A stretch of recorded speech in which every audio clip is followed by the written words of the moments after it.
Now, let me walk you through the 10 commandments of court order rehabilitation. The same goals that every person in this program is expected to recite like a ritual pledge, not because they reflect reality, but because it helps politicians sleep at night, makes judges feel virtuous, and gives law enforcement the illusion they are fixing what they help break. Let's begin. Number 1, understanding offending behavior. I'm supposed to reflect on the behavior that led to these charges. But here's the reality. In many proactive sting operations, the offending behavior is manufactured, initiated, and escalated by law enforcement. So, what exactly am I understanding here? That I was baited? That manipulation now counts as moral failure? Number 2, empathy and victim impact. Empathy assumes a victim. In proactive stings, there is none. There is only a fictional character crafted by police acting out a pre-made script to meet an arrest quota and collect funding. So am I developing empathy for imaginary people now? Or is this really about learning to perform guilt? Number 3, recognizing triggers. The biggest trigger in my situation was law enforcement impersonating several fictitious personas and aggressively pushing the conversation in a direction I never intended. So if we are being honest, the real trigger here is state-sponsored entrapment. Number 4, cognitive restructuring. Yes, I will change my distorted beliefs, like the idea that law enforcement is here to protect us or that the justice system actually delivers justice. If restructuring my thinking means learning to see through the lies and power plays on the system, then I am already halfway there. Number 5, healthy relationships. Apparently, I will learn how to build healthy, trusting relationships, all the while being treated like a public threat, flagged on every housing and job application, and tracked like a predator. How exactly does one build trust while learning to wear a legal muzzle? Number 6, developing accountability. I have been and continue to be held accountable, publicly, permanently. But where's the accountability for the undercover officers who initiate illegal conversations? For the prosecutors who withhold context? Judges who ignore the process? For lawmakers who expand registries to win votes? I will take responsibility for my choices when the system owns up to its own. Number 7, relapse prevention. Preventing a relapse into a situation that was engineered by the state? Sure.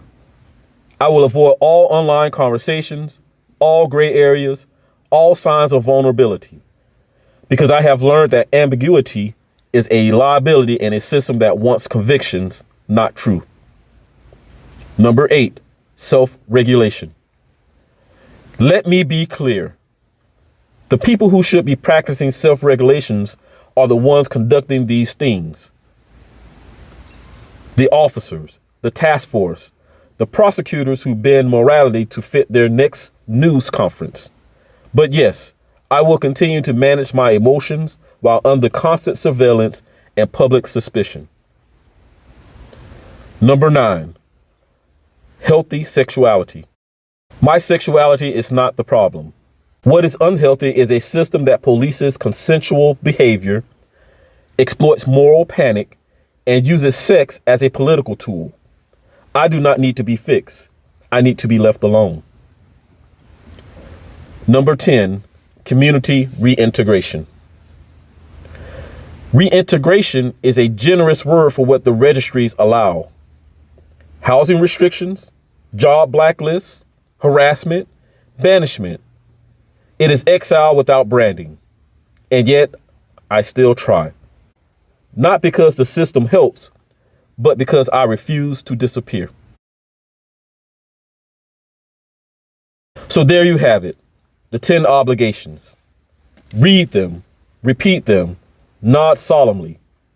And you too can graduate from state mandated therapy theater. But do not mistake this list for growth. Growth comes from awareness, from resistance, from challenging the very structure that feeds off shame and silence. And that's exactly what I plan to do.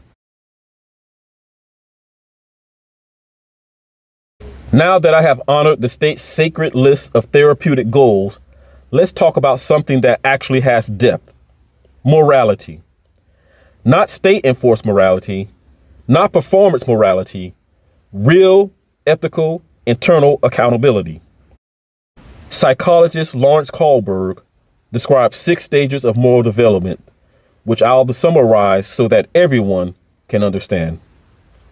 Number 1, obedience and punishment. Do what you're told or get hurt.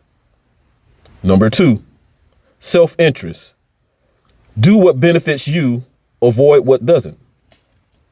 Number 3, good boy, good girl. Play nice so people like you. Number 4, law and order. Follow the rules because rules are sacred. This is where most of the system wants people like me to stay. Robotic compliance masquerading as growth. These are the stages that feed probation meetings, check boxes, and group therapy performances. But then there's a leap, a moral awakening. 5, social contract. Laws are made by people. If they are broken, they should be fixed. Number 6, universal ethical principles. When the law is unjust, your conscience must lead. That is where I live now, not as a puppet in a circuit pretending to find myself, but as someone who has seen the underbelly of the justice system and refuses to lie about what I saw. While the first 10 goals are mandatory, my 11th goal is personal and real. I am committed to exposing, challenging, and dismantling the machinery of proactive entrapment, over-policing, and lifelong registries that serve no purpose other than political theater. I speak for the people tricked by the government agents, set up by undercover officers playing digital dress-up, baited into conversations they did not initiate and would not have sought out on their own. Let's talk facts. Citizens Against Government Entrapment, abbreviated CAGE, reports that over 70% of sting cases involve no actual victim, just a digital illusion designed to provoke a crime. False confession rates in these cases are 12 times higher than average because people are terrified into plea deals under threat of decades in prison. Those same people are then dumped into a registry that has nearly grown to 1 million names, many of whom committed no hands-on offense, pose no threat, and carry no recourse for relief. This is not justice. It is social control dressed up as safety. It is punishment without purpose, branding without benefit. If you think about it, even the 10 state-sanctioned goals collapse into my activism. Understanding behavior now becomes understanding how police behavior manufactures crime. Empathy, I have it, for people whose lives have been ruined by policies written in fear and upheld by lies. Triggers, I've learned mine. They wear badges and carry bait. Cognitive restructuring, done. I no longer believe law equals justice. Healthy relationships, try maintaining one when your name is publicly listed and your humanity is reduced to a charge. Accountability, I practice daily. This system does not. Relapse prevention, avoid all systems pretending to protect people. Self-regulation, you develop it when the state tries to erase you. Healthy sexuality, not what the courts think it is. Community reintegration, you mean re-entry into a community that was programmed to fear me? Before I end, I want to give credit where credit is actually due. CAGE, Citizens Against Government Entrapment, for lifting the mask off sting operations and holding the system accountable. Florida Action Committee, for fighting tirelessly for the dignity, rights, and humanities of registered citizens in a state that treats us as disposable. These are not just organizations, they are lifelines. They prove that truth still has defenders, and they inspire me to become one. So yes, I did the assignment. I listed the goals. I showed up. But do not mistake my presence for agreement. I am not here to play along.